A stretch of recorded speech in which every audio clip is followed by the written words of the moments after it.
جب بندہ گر جاتا ہے نا، اس کو کوئی اٹھاتا نہیں، لوگوں کے اپنے بھی کام ہوتے۔ حضرت موسیٰ کی زندگی میں عورتوں کا بڑا کردار ہے۔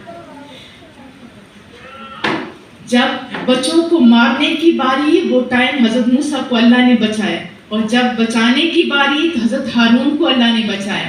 کیسے؟ آپ جانتے ہیں کہ حضرت موسیٰ کے والد بھی تھے، حضرت موسیٰ کے بھائی ہارون بھی تھے، لیکن بچایا تو کیسے؟ ماں کی دل میں الہام کیا کہ وہ سمندر کے اندر ڈالے۔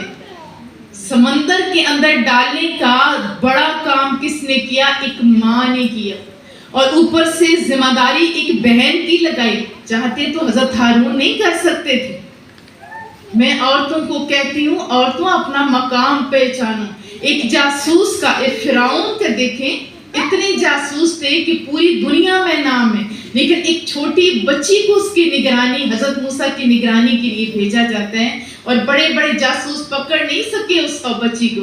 بچہ رو رہا ہے، ہمارے طرح ہوتے تو تڑپ جاتے، کیونکہ ہماری تربیتوں میں کمی ہے۔ ہم لوگ خود بے صبر ہیں، ہمارے بچے صبر والے کیسے ہوں گے؟ بچہ چیخ رہا ہے، حضرت موسیٰ چیخ رہے ہیں، دودھ پلانے والی آئی، کوئی بھی ہوتی تو کہتی میرا بھائی مر رہا ہے، دودھ دو، نہیں بولی وہ۔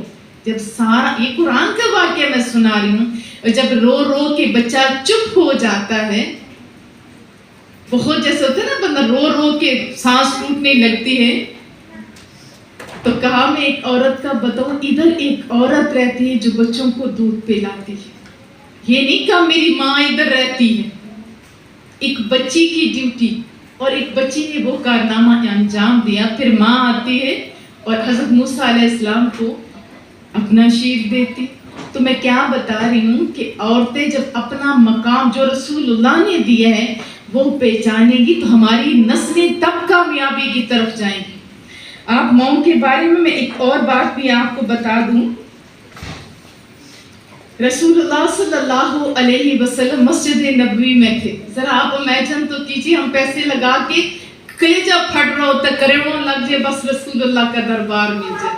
حضرت عمر بھی جب جاتے تھے نا، یہ نہیں کہتے تھے کہ میں ادھر جا رہا ہوں، فرماتے تھے میں رسول اللہ کو ملنے جا رہا ہوں۔ رسول اللہ صلی اللہ علیہ وسلم مسجد نبوی میں تھے، اب کھڑے ہو کے نماز پڑھا رہے، عشاء کی نماز کے اندر سورۃ الفاتحہ پڑھا رہے۔ اب پیچھے دیکھا تو اتنے زیادہ اصحاب، ایک کو بلاتے تو ہر ایک جان نچھاور کے لیے کرنے کے لیے آ جاتا۔ تو جب آپ کو پتہ ہے کہ اچھا ٹائم آتا ہے تو بندے کو اپنا برا ٹائم بھی یاد آتا ہے۔ انہیں اس ٹائم یاد آیا ہوگا، مکہ کی گلیاں بھی یاد آئی ہوں گی، طائف کے بازار بھی یاد آئے ہوں گے، اور پھر کتنی زیادہ زیادتیاں رسول اللہ کے ساتھ ہوئی، اصحاب کے ساتھ ہوئی۔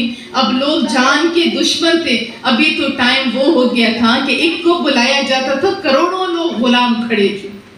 اس ٹائم رسول اللہ نے فرمایا کہ کاش میری ماں باپ دونوں یا دونوں میں سے ایک ہوتا۔ کون فرما رہے ہیں؟ صلی اللہ، ذرا وقتوں سے پڑھے، صلی اللہ،